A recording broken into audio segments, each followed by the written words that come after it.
നമസ്കാരം, ഭാരത് ലൈവിലേക്ക് സ്വാഗതം. നമസ്കാരം. പ്രശാന്ത്, TCSുമായി ബന്ധപ്പെട്ടുള്ള വാർത്ത കഴിഞ്ഞ കുറേ ദിവസമായി ചർച്ച ചെയ്യപ്പെടുന്നുണ്ട്. ഏതായാലും ഒരു സന്തോഷം അതിൽ. കാരണം മുഖ്യധാരാ മാധ്യമങ്ങൾ ആദ്യം അത് മുക്കിയെങ്കിലും അവസാനം സോഷ്യൽ മീഡിയയുടെ ആക്റ്റീവായ ഫലപ്രദമായ വെല്ലുവിളിയും ഇടപെടലും കൊണ്ട് ഒരുപക്ഷെ വീണ്ടും എല്ലാവരും ചർച്ച ചെയ്യുന്ന അവസ്ഥയിലേക്ക് എത്തിച്ചേർന്നു. മുഖ്യധാരാ മാധ്യമങ്ങൾ മുട്ടുമടക്കി ആ വിഷയം ഏറ്റെടുത്തു ചർച്ച ചെയ്തുകൊണ്ടിരിക്കുന്നു എന്നുള്ളതാണ്. അത് ആവശ്യവുമാണ്. കാരണം ജനങ്ങളെ സംബന്ധിച്ചിടത്തോളം അറിയേണ്ട വളരെ പ്രധാനപ്പെട്ട ഒരു വാർത്ത തന്നെയാണ്. അക്കാര്യത്തിൽ സംശയമില്ല. ഏതായാലും ആ വിഷയവുമായി ബന്ധപ്പെട്ട് ഇപ്പോൾ വരുന്ന പുതിയ വിവരങ്ങൾ, അതായത് ഇന്നലെ തൊട്ട് വന്നു തുടങ്ങിയിട്ടുള്ള വിവരങ്ങൾ മലേഷ്യയിലെ ഒരു മതം പ്രീച്ച് ചെയ്യുന്ന ഒരാളുമായി ബന്ധപ്പെട്ടാണ്. അപ്പോൾ ഇതിൽ വ്യക്തമായ മതപരിവർത്തന ശ്രമം, ഇവിടെ നിന്ന് ഒരുപക്ഷെ IS പോലും കടത്താനുള്ള ഒരു സംവിധാനത്തിലേക്ക് കുട്ടികളെ ഒരുക്കുകയായിരുന്നോ എന്നുള്ള സംശയം ബാക്കിയാവുന്നു. ഏതായാലും ഈ കേസ് NIAക്ക് പോകേണ്ട ഒരു കേസാണെന്ന കാര്യത്തിൽ സംശയമില്ല. ഇത് NIA അന്വേഷിക്കുമോ എന്നുള്ളതാണ്. തീർച്ചയായിട്ടും അത്തരത്തിലൊരു വലിയ നീക്കം നടക്കുന്നുണ്ട്. അതായത് ഈ മഹാരാഷ്ട്ര ATS ആന്റി ടെററിസ്റ്റ് സ്ക്വാഡും അതുപോലെ തന്നെ അവിടുത്തെ ഈ ഇത്തരം കാര്യങ്ങൾ, ഈ ഭീകരവിരുദ്ധ പ്രവർത്തനങ്ങൾ, കാരണം നമുക്കറിയാലോ മുംബൈ അറ്റാക്ക് ഒക്കെ നടന്നതിന് ശേഷം മഹാരാഷ്ട്ര വളരെ കോൺഷ്യസ് ആണ്. മഹാരാഷ്ട്ര, ഗുജറാത്ത് ഒക്കെ ഇപ്പോൾ വാസ്തവത്തിൽ ഇതെല്ലാം ഇന്ത്യയുടെ സാമ്പത്തിക തലസ്ഥാനമാണ് മുംബൈ എന്ന് നമ്മൾ പറയുമെങ്കിലും സത്യത്തിൽ ഗുജറാത്തിന് ഇപ്പോൾ വലിയ റോളുണ്ട്. അതുകൊണ്ട് തന്നെ ഈ ഭാഗങ്ങളിലെല്ലാം അത്തരത്തിലുള്ള, അതായത് ഈ സാമ്പത്തിക കുറ്റകൃത്യങ്ങൾ തടയുന്ന ഏജൻസികൾ അവരെല്ലാം വളരെ കണ്ണിലെണ്ണയും ഒഴിച്ച് പണിയെടുക്കുന്ന ഒരു സാഹചര്യമുണ്ട്. അതുകൊണ്ട് തന്നെ വലിയ സമ്മർദ്ദം ഈ കേസ് NIAക്ക് കൈമാറണം. അതിന്റെ പ്രധാനപ്പെട്ട കാരണം ശ്രീല പറഞ്ഞതുപോലെ ഈ മലേഷ്യയുമായിട്ട് ഇതിനൊരു ബന്ധമുണ്ട്. അതായത് ഈ ഒരു സംഭവത്തിന് TCSൽ നടന്നിരിക്കുന്ന ഈ മതപരിവർത്തന, ഈ കുൽസിത മതപരിവർത്തന ശ്രമം, അങ്ങനെ തന്നെ പറയണം, അതിന് ഒരു രാജ്യാന്തര ബന്ധമുണ്ടെന്ന് ഏതാണ്ട് വ്യക്തമായി കഴിഞ്ഞു. കാരണം ഈ നിദാ ഖാൻ എന്ന് പറഞ്ഞ അറസ്റ്റിലായിരിക്കുന്ന HR മാനേജർക്ക് നിരന്തരം ഈ പറഞ്ഞ മലേഷ്യയിലെ ഒരു ഇമ്രാൻ എന്ന് പറയുന്ന ഇമാമുമായിട്ട് ബന്ധമുണ്ട്. ഈ ഇമ്രാൻ ആയിട്ടുള്ള ബന്ധമുള്ളതുപോലെ തന്നെ ഡോക്ടർ സക്കീർ നായിക്കിന്റെ പ്രഭാഷണങ്ങൾ ഇവർ സ്ഥിരമായിട്ട് കേൾക്കുമായിരുന്നു എന്നാണ് നമുക്കറിയാം. ബംഗ്ലാദേശില്, പാകിസ്ഥാനില് ഒക്കെ പല സ്ഫോടനങ്ങളും നടത്തിയ ആൾക്കാർ, ഈ ചാവേറുകൾ, സക്കീർ നായിക്കിന്റെ സ്ഥിരമായിട്ട് സക്കീർ നായിക്കിന്റെ പ്രഭാഷണങ്ങൾ ഇങ്ങനെ കേട്ടോണ്ടിരിക്കുകയാണ് യൂട്യൂബിലും മറ്റുമൊക്കെ. അതുകൊണ്ട് തന്നെ അവർക്ക് ആ പ്രസംഗങ്ങളിൽ നിന്ന്, ആ പ്രഭാഷണങ്ങളിൽ നിന്ന് പ്രേരണ ഉൾക്കൊണ്ടാണ് അവർ ഈ നീചകൃത്യം ചെയ്തു എന്നാണ് അന്വേഷണ ഏജൻസികളും കണ്ടെത്തിയിട്ടുള്ളത്. നമുക്ക് ഇന്ത്യയിൽ തന്നെ നമുക്കറിയാം പല കുഴപ്പങ്ങളും ഉണ്ടാക്കിയ ആൾക്കാര് നമ്മുടെ ഇവിടെ ഈ മാത്രമല്ല കേരളത്തിൽ മദനിയുടെ പ്രസംഗങ്ങൾ, ഒരു മദനിയുടെ പ്രസംഗങ്ങൾ പോലെ തന്നെ ഈ സക്കീർ നായിക്കിന്റെ പ്രസംഗങ്ങൾ ഇപ്പൊ വലിയ സ്വാധീനം ചെലുത്താൻ കഴിയുന്നുണ്ട്. അപ്പോൾ അതുകൊണ്ട് തന്നെ ഈ കേസ് കൃത്യമായിട്ടും ഒരു ഇന്റർനാഷണൽ തലങ്ങളിൽ, രാജ്യാന്തര തലങ്ങളിൽ ഇതിന് ബന്ധമുള്ളത് കൊണ്ട് ഇത് NIA പോലൊരു ഏജൻസി അന്വേഷിക്കണം. ഇത് സാധാരണ നമ്മുടെ പോലീസോ, ഒരു സ്റ്റേറ്റ് പോലീസോ അല്ലെങ്കിൽ അവിടുത്തെ ATSോ അന്വേഷിച്ചത് കൊണ്ട് കാര്യമില്ല. രാജ്യത്തിന് പുറത്തേക്ക് ഇതിന്റെ അന്വേഷണം പോകേണ്ടതുണ്ട്. അതിന്റെ പ്രധാനപ്പെട്ട കാരണം ശ്രീല ചൂണ്ടിക്കാണിച്ചതാണ്. ഇതൊരു IS റിക്രൂട്ട്മെന്റ് ആണോ, ഒരു ഈ പറയുന്നത് പോലെ ഇന്റർനാഷണൽ തലത്തിൽ പ്രവർത്തിക്കുന്ന ഭീകര സംഘടനകളിലേക്ക് നമ്മുടെ കുട്ടികളെ, നമ്മുടെ ചെറുപ്പക്കാരെ എത്തിക്കുന്നതിന് വേണ്ടുന്ന ഒരു ആസൂത്രിത ശ്രമമാണോ നടന്നിരിക്കുന്നതെന്ന് അറിയേണ്ടതുണ്ട്. അത് ഈ പറഞ്ഞ പോലെ ഇവർക്ക് പല ലക്ഷ്യങ്ങളുണ്ട്. അങ്ങനെ ഈ ചെറുപ്പക്കാരെ, സമൂഹത്തിന്റെ മുഖ്യധാരയിൽ നിന്ന് ചെറുപ്പക്കാരെയും കുട്ടികളെയും വഴിതെറ്റിക്കുന്നതോടെ സമൂഹം തന്നെ അവരുടെ ചിഹ്ന ഭിന്നമാവുകയും അവർ വിചാരിച്ച ഇസ്ലാമിക സ്റ്റേറ്റ് എന്നതിലേക്ക് എത്തിക്കാൻ തക്ക പാകത്തിൽ കുറെ പേരെ മാറ്റിയെടുക്കാൻ സാധിക്കും. അതുവഴി രാജ്യത്ത് വലിയ കുഴപ്പങ്ങൾ ഉണ്ടാക്കാൻ പറ്റും. മാത്രമല്ല ഇത് മറ്റു ചില രാജ്യങ്ങൾക്കും വലിയ താല്പര്യം ഉണ്ടാകും. കാരണം എന്താന്ന് വെച്ചാൽ സാമ്പത്തിക മേഖലയിൽ ഇന്ത്യ കുതിച്ചുകൊണ്ടിരിക്കുകയാണ്. വളരുന്ന സമ്പദ് വ്യവസ്ഥ, അത് നമുക്ക് ഭാരതത്തിന് മാത്രമേ ഇന്ന് അവകാശപ്പെടാനുള്ളൂ. സത്യത്തിൽ ഈ അമേരിക്കയും ചൈനയും ഒക്കെ ആ കാര്യത്തിൽ നമ്മളെ അത്രയും വേഗത്തിലല്ല വളരുന്നത്. അതിന് നമുക്ക് ഒരുപാട് കാരണങ്ങളുണ്ട്. നമ്മുടെ ജനസംഖ്യ, നമ്മളെ രാജ്യത്ത് നടക്കുന്ന ഉൽപാദന പ്രക്രിയകള്, അതുപോലെ നമ്മൾ കൺസ്യൂം ചെയ്യുന്നത്, നമ്മളൊരു ഉപഭോക്തൃ രാജ്യം കൂടിയാണ്. നമ്മൾ ഉണ്ടാക്കുന്നത് നമ്മൾ തന്നെയാണ് ഏറ്റവും കൂടുതൽ ഉപയോഗിച്ചുകൊണ്ടിരിക്കുന്നത്. ഇങ്ങനെയുള്ള പല കാരണങ്ങൾ കൊണ്ട് വളരെ വേഗത്തിൽ വളരുന്ന സമ്പദ് വ്യവസ്ഥയാണ്. അവിടെ അതിനെ തടയാൻ ഇതൊരു നല്ല മാർഗമാണ്. ഈ രാജ്യത്ത് അന്തഛിദ്രം ഉണ്ടാക്കാൻ നല്ല മാർഗമാണ്. ഇപ്പൊ ഒന്ന് ആലോചിച്ച് നോക്കൂ, മുംബൈ അറ്റാക്ക് 2008 നടന്നു. നമ്മൾ വളരെ പെട്ടെന്ന് താഴോട്ട് താഴേക്ക് പോയി. വന്നു. അതെ. അന്ന് മൻമോഹൻ സിംഗിന്റെ സത്യത്തിൽ മൻമോഹൻ സിംഗിനെ അക്കാര്യത്തിൽ നമ്മൾ അഭിനന്ദിക്കണം. അദ്ദേഹത്തിന്റെ മിടുക്ക് കൊണ്ടാണ്, ഒരു സാമ്പത്തിക വിദഗ്ധൻ കൂടിയായ അതുകൊണ്ടാണ് മൻമോഹൻ സിംഗിന്റെ മിടുക്ക് കൊണ്ടാണ് നമ്മൾ പിടിച്ചു നിന്നത്. ഇല്ലെങ്കിൽ ഒരു പക്ഷെ നമ്മൾ അന്ന് തകർന്നു പോയത്. ശരിയാണ്, ഈ അമേരിക്കയുടെ വാക്കും കേട്ട് പാകിസ്ഥാന് തിരിച്ചടി കൊടുക്കാൻ സാധിച്ചില്ല, നമ്മുടെ പട്ടാളത്തിനെ അതിന് അനുവദിച്ചില്ല എന്നൊക്കെയുള്ള പരാതികൾ ഉയരുമ്പോഴും മൻമോഹൻ സിംഗിന്റെ നല്ല വശത്തെ നമ്മൾ കാണാതിരുന്നുകൂടാ. അദ്ദേഹം അക്കാര്യത്തിൽ അദ്ദേഹം മിടുക്കനാണ്. ഇവിടെ ഇപ്പോൾ ഈ പറഞ്ഞതുപോലെ ഈ മലേഷ്യൻ ബന്ധം വന്നിരിക്കുന്നു. ഈ മലേഷ്യൻ ബന്ധത്തിന്റെ ഉള്ളുകള്ളികൾ പുറത്തു വരേണ്ടതുണ്ട്. വളരെ കൃത്യമായിട്ട് ഇത് ആരൊക്കെ എങ്ങനെയൊക്കെയാണ് ഇതിന്റെ പിന്നിൽ പ്രവർത്തിച്ചിരുന്നത് എന്നറിയേണ്ടതുണ്ട്. ഒപ്പം ഇപ്പം മറ്റു ചില വാർത്തകൾ പ്രചരിക്കുന്നുണ്ട്. അത് എത്ര സത്യമാണെന്ന് നമുക്ക് അറിഞ്ഞൂടാ. ഞാൻ അതുകൊണ്ട് ഈ വിഷയത്തിലേക്ക് നമ്മുടെ ചർച്ചയുടെ ഭാഗമായിട്ട് അതിനെ കൊണ്ടുവരാൻ ശ്രമിക്കുന്നു എന്നേ ഉള്ളൂ. ഞാൻ വീണ്ടും പറയുന്നു, അതിൽ എത്ര വാസ്തവമുണ്ട് എന്ന് ഇതുവരെ പോലീസോ അന്വേഷണ ഏജൻസികളോ ഔദ്യോഗികമായി പുറത്തുവിട്ടിട്ടില്ല. കാരണം നമ്മുടെ ഈ ഡൽഹി സ്ഫോടനം, അതായത് റെഡ് ഫോർട്ടിന് സമീപത്ത് ചാന്ദിനി ചൗക്ക് മാർക്കറ്റിന് മുന്നിൽ നടന്ന സ്ഫോടനം, ഡോക്ടർ ഉമർ നബി ചാവേറായിട്ട് കാറിൽ വന്ന് പൊട്ടിത്തെറിച്ച ആ സ്ഫോടനം, അതുമായി ബന്ധപ്പെട്ട അന്വേഷണം പോയത് ഹരിയാനയിലേക്കാണ്. അവിടെ ഫരീദാബാദിലെ അൽഫലാഹ് സർവകലാശാല, അൽഫലാഹ് മെഡിക്കൽ കോളേജ്, അവിടുത്തെ ഡോക്ടർമാര്, വനിതാ ഡോക്ടർ അടക്കം പിടിയിലായി. അതിൽ പിടിയിലായ ഒരു ഡോക്ടറുമായിട്ട് ഈ നിദാ ഖാന് ബന്ധമുണ്ട് എന്ന് സ്ഥിരീകരിക്കാത്ത വിവരങ്ങളുണ്ട്, വാർത്തകൾ പുറത്തു വരുന്നുണ്ട്. അത് ചില ഓൺലൈനുകളിൽ വന്ന വാർത്തയാണ്. ചില ചാനലുകൾ, അതായത് ഉത്തരേന്ത്യയിലെ ചില ലോക്കൽ ചാനലുകൾ ഈ വാർത്ത ഇങ്ങനെ വിടുന്നുണ്ട്. പക്ഷെ അതിന് ഔദ്യോഗികമായൊരു സ്ഥിരീകരണം ഇതുവരെ ലഭിച്ചിട്ടില്ല. അതുകൊണ്ട് തന്നെ നമുക്കത് പൂർണ്ണമായിട്ടും വിശ്വസിക്കാൻ കഴിയില്ല. പക്ഷെ എങ്കിലും അതിനുള്ള സാധ്യത തള്ളിക്കളയാൻ പറ്റില്ല. കാരണം ഇതൊരു വൈറ്റ് കോളർ ടെററിസമാണ്.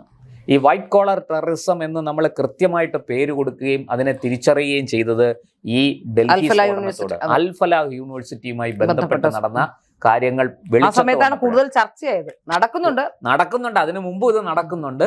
അങ്ങനെ ഒരു ആസൂത്രിത ശ്രമമുണ്ട് എന്ന് നമുക്ക് കൃത്യമായിട്ട് തിരിച്ചറിയാൻ കഴിഞ്ഞ അതിൽ തന്നെ 32 ഡോക്ടർമാർ അബ്സ്കോണ്ടിങ് ആണ്. ഒരു വാട്സാപ്പ് ഗ്രൂപ്പ് ഉണ്ടായിരുന്നു. ഞാൻ നമ്മുടെ സമയപരിധി കൊണ്ട് ഞാൻ അതിൽ വിശദമായിട്ട് അതിലേക്ക് പോകുന്നില്ല. എന്നാലും 32 ഡോക്ടർമാരിൽ ഒരു ഡോക്ടർ പഠിച്ചത് തിരുവനന്തപുരം മെഡിക്കൽ കോളേജിലാണ് എന്ന് അന്ന് വാർത്തകൾ വന്നിരുന്നു. ഞാൻ ആ വിഷയം അന്ന് ഇന്റലിജൻസിലെ ചില ഉദ്യോഗസ്ഥന്മാരുമായിട്ട് ഇതിനെക്കുറിച്ച് ചില കമ്മ്യൂണിക്കേഷനൊക്കെ നടത്തിയപ്പോൾ അവരൊന്നും ഇതിനെക്കുറിച്ച് പുറത്തുവിടുന്നില്ല. കാരണം ഇവർ പിടിയിലായാൽ മാത്രമേ അവർക്ക് വിവരങ്ങൾ പങ്കുവയ്ക്കാൻ കഴിയുള്ളൂ. പക്ഷേ വളരെ സംശയാസ്പദമായ അന്ന് ഈ വാർത്ത ഇങ്ങനെ ചെറുതായിട്ടൊന്ന് വന്നു തുടങ്ങിയപ്പോൾ തന്നെ നമ്മുടെ അന്നത്തെ ആരോഗ്യമന്ത്രി ശ്രീമതി വീണ ജോർജ് ചാടി വീണു, അങ്ങനെ ഒരാൾ ഇവിടെ പഠിച്ചിട്ടില്ല, കാശ്മീരി യുവാവ് ഇവിടെ പഠിച്ചിട്ടില്ല, അങ്ങനെ ഒരു കാശ്മീരി യുവാവ് ഇവിടെ പഠിച്ചിട്ടുണ്ട്, ഈ ആൾ അബ്സ്കോണ്ടിങ് ആണ്, ഇയാൾക്ക് ഭീകരബന്ധമുണ്ടോ ഇല്ലയോ എന്നൊന്നും നമുക്കറിയില്ല, പക്ഷെ ആളെ കാണാനില്ല, അബ്സ്കോണ്ടിങ് ആണ്.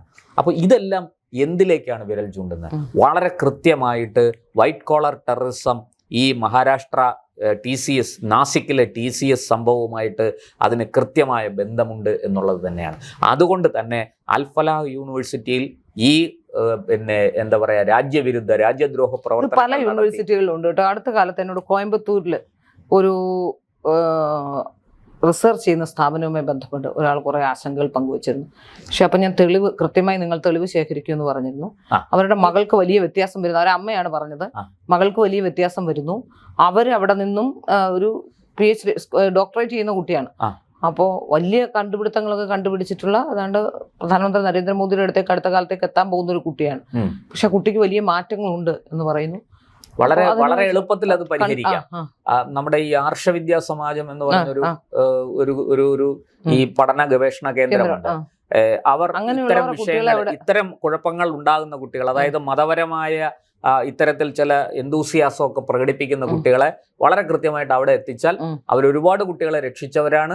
അവർക്ക് ഈ കുട്ടിയെയും രക്ഷിക്കാൻ കഴിയും. ഇത് ഈ പറഞ്ഞതുപോലെ വൈറ്റ് കോളർ ടെററിസത്തിന്റെ ഈ ഒരു തരത്തിൽ പറഞ്ഞാൽ അക്കാഡമിക് ജിഹാദ് എന്ന് വേണം. അങ്ങനെ ഒരു വിദ്യാഭ്യാസം, അതായത് വിദ്യാഭ്യാസം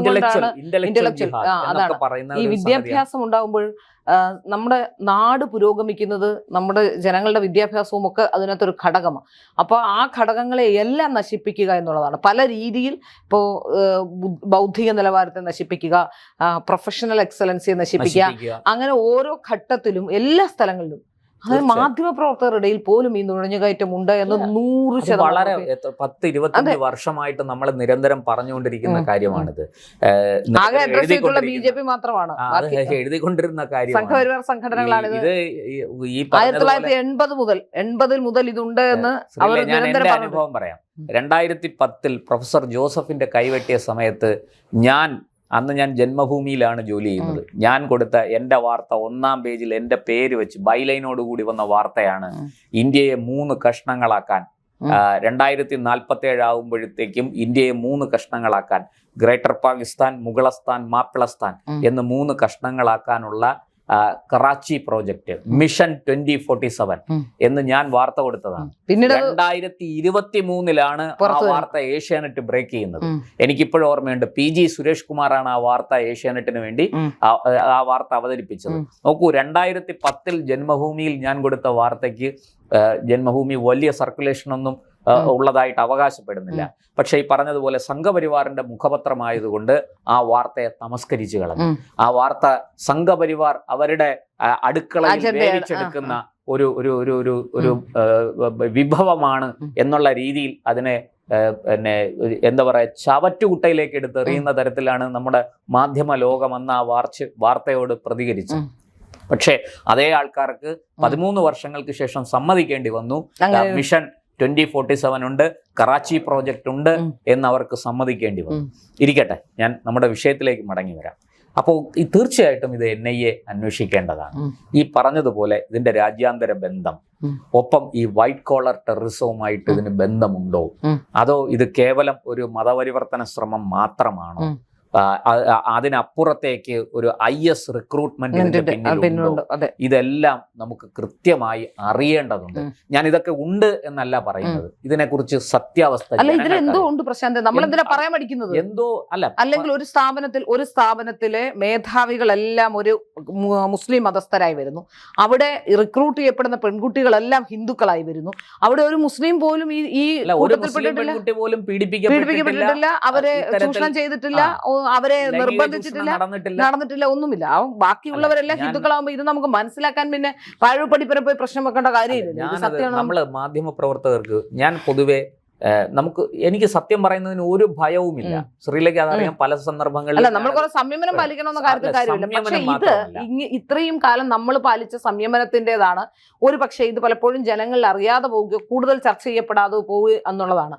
പലപ്പോഴും മാതാപിതാക്കൾക്കും ഇപ്പോൾ എനിക്ക് തോന്നുന്നു കുറച്ചൊക്കെ മനസ്സിലാവുന്നുണ്ടെങ്കിൽ പോലും പുരോഗമനത്തിന്റെയും ഈ മതേതരത്വത്തിന്റെയും ഒക്കെ പേര് പറഞ്ഞുകൊണ്ട് വീണ്ടും നമ്മുടെ കുട്ടികളെ വളർത്തുന്നതിന്റെ ഒരു പ്രശ്നം വീടുകളിലുണ്ട്. യഥാർത്ഥത്തിൽ അത് മനസ്സിലാക്കാതെ വളർത്തിയാൽ വീണ്ടും ഏറ്റവും വലിയ മതേതരൻ വളർത്തിയതാണ് അഖില ഹാദിയ എന്ന പെൺകുട്ടിയെ. സ്വന്തം പാരമ്പര്യത്തെയും സ്വന്തം സംസ്കാരത്തെയും സ്വന്തം ധർമ്മത്തെയും ഒക്കെ തള്ളി പറഞ്ഞുകൊണ്ട് പെൺകുട്ടികളായാലും ആൺകുട്ടികളായാലും പുരോഗമനത്തെ പുൽകാൻ പോകുന്നത് വലിയ നാശത്തിൽ. യഥാർത്ഥത്തിൽ ആലോചിച്ച് നോക്കൂ, അശോകൻ ഒരു ഇടതുപക്ഷക്കാരനായിരുന്നു. അശോകൻ ഈ മകൾ ഹാദിയ, അഖില ഹാദിയ ആയപ്പോഴാണ് അശോകൻ അതിന്റെ അപകടം തിരിച്ചറിഞ്ഞത്. അതുവരെ മതേതരനായി നിന്ന മതേതരത്വം ഒക്കെ നല്ലത് തന്നെ. അത് ഹിന്ദുവിന് മതേതരനാണെന്ന് പറയേണ്ട കാര്യമില്ല. ഹിന്ദുവിന് മതേതരാകാൻ കഴിയും. ഹിന്ദു ബേസിക്കലി ബൈ ബർത്ത് മതേതരനാണ്. ഹിന്ദുവിനെ മതേതരനാകാൻ കഴിയുള്ളൂ. ഞാൻ ശ്രീല പറഞ്ഞ ആ വിഷയത്തിലേക്ക് വരാം. നമ്മൾ സംയമനം പാലിക്കണം. സംയമനമല്ല, വാസ്തവത്തിൽ നമ്മൾ വസ്തുതകളായിട്ട് അവതരിപ്പിക്കണം. അപ്പോൾ നമുക്ക് ഈ വിഷയത്തിൽ ഇങ്ങനെ ഉണ്ട് എന്ന് പറയുമ്പോൾ കൃത്യമായിട്ടും നമുക്ക് ഇൻഫർമേഷൻസ് ഔദ്യോഗികമായിട്ട് കിട്ടണം. ഇപ്പൊ മലേഷ്യൻ ബന്ധം ഔദ്യോഗികമായിട്ട് പുറത്തു വന്നതാണ്. ഇമ്രാനെ കുറിച്ചുള്ള വിവരം ഔദ്യോഗികമായിട്ട് പുറത്തു വന്നതാണ്. നമുക്കത് പങ്കുവെക്കാം. പക്ഷേ ഈ പറഞ്ഞതുപോലെ വൈറ്റ് കോളർ ടെററിസവുമായിട്ട് ഇതിന് ബന്ധമുണ്ടോ എന്നുള്ളത് ഒരു സംശയമാണ്. നമുക്ക് ആ സംശയം നമ്മുടെ അന്വേഷണ ഏജൻസികൾ പ്രകടിപ്പിക്കുമ്പോൾ ആ സംശയത്തെ നമ്മൾ സംശയമായിട്ടേ ഒരു മാധ്യമപ്രവർത്തകൻ അവതരിപ്പിക്കാവൂ. അത് നമ്മുടെ ധർമ്മം അതാണ്. അതുകൊണ്ടാണ്. അല്ലാതെ ഇതിനകത്ത് ആരെയും ഭയന്നിട്ടില്ല. ആരെയും ഭയന്ന് നമ്മൾ ഒരു വാർത്തയും പുറത്തു പറയാതിരിക്കില്ല. നമുക്ക് അങ്ങനെ വാർത്തയിൽ ഒരു ബയാസ്ഡായ പക്ഷപാതപരമായ ഒരു സമീപനം ഇല്ല. തീർച്ചയായിട്ടും അത് ഭാരത് ലൈവ് ഒരിക്കലും ആ കാര്യം അങ്ങനെ കൈകാര്യം ചെയ്യില്ല. 100% ഉറപ്പാണ്. സത്യമായിട്ട് പറയുന്നതിന് യാതൊരു ഭയവുമില്ലാത്ത ഒരു പ്രസ്ഥാനമാണ് ഭാരത് ലൈവ് എന്നതിൽ എനിക്കും അഭിമാനമുണ്ട്. അതുകൊണ്ട് നമ്മൾ ഇവിടെ മനസ്സിലാക്കേണ്ടത് തീർച്ചയായിട്ടും NIA അന്വേഷണം ഒഴിച്ചുകൂടാനാകാത്തതാണ്. ഇന്ത്യക്ക് പുറത്തേക്ക് ഇതിന്റെ വേരുകളുണ്ട്. അത് ചെകഞ്ഞെടുക്കണം. കുറ്റവാളികളെ നിയമത്തിന്റെ മുന്നിൽ കൊണ്ടുവരണം. അർഹിക്കുന്ന ശിക്ഷ അവർക്ക് വാങ്ങിക്കൊടുക്കുകയും വേണം. അതിനു വേണ്ടിയിട്ടാണ് NIA അന്വേഷണം വേണം എന്ന ആവശ്യം ഇപ്പോൾ ഉയരുന്നത്. ഹിന്ദു സംഘടനകളടക്കം ഇപ്പൊ ഒരു പുതിയ നരേറ്റീവ് വന്നിരിക്കുന്നത് എന്താന്ന് വെച്ചാൽ, ഈ അറസ്റ്റിലായിരിക്കുന്നവരുടെ ബന്ധുക്കൾ രംഗത്ത് വന്നിരിക്കുന്നത് ഇത് ഒരു കുട്ടിയെ ഇങ്ങനെ ലൈംഗികമായി ചൂഷണം ചെയ്തു. അപ്പോൾ അത് സംഘടിതമായിട്ട്, അതൊരു ഹിന്ദു പെൺകുട്ടിയും ചൂഷണം ചെയ്തത് ഒരു മുസ്ലിമും ആയതുകൊണ്ട് ഒരു സംഘടിതമായിട്ട് ലവ് ജിഹാദ് എന്നുള്ള ആക്ഷേപം ഉന്നയിച്ചുകൊണ്ട് രംഗത്ത് വന്നിരിക്കുകയാണ്. ഇതിന് യാതൊരു അടിസ്ഥാനവുമില്ല, ഇവരെല്ലാം നിരപരാധികളാണ് എന്ന് പറഞ്ഞ് ഉള്ള ഒരു ന്യായീകരണം വന്നിട്ടുണ്ട്. ഞാൻ പറയുന്നത് അന്വേഷിക്കട്ടെ. ഈ പറയുന്നത് സത്യമാണെങ്കിൽ അത് സ്വീകരിക്കാൻ നമ്മൾ തയ്യാറാണ്. നമുക്ക് ആർക്കും അതിൽ യാതൊരു ബുദ്ധിമുട്ടുമില്ല. പക്ഷെ ഇതൊക്കെ നടന്നിരിക്കുന്നു എന്നുള്ളത് നിഷേധിക്കാൻ കഴിയില്ല. കിട്ടിയ തെളിവുകളെല്ലാം ഈ പറഞ്ഞ ഇവരുടെ ബന്ധുക്കളുടെ വാദത്തിന് എതിരാണ്. അവർക്ക് യാതൊരു തരത്തിലും ന്യായീകരിക്കാൻ കഴിയുന്ന കാര്യങ്ങളല്ല ലഭിച്ചിരിക്കുന്ന തെളിവുകൾ. അതുകൊണ്ട് കൂടുതൽ അന്വേഷണം നടക്കട്ടെ. NIA വരട്ടെ, രാജ്യാന്തര ബന്ധം അന്വേഷിച്ച് കണ്ടെത്തട്ടെ.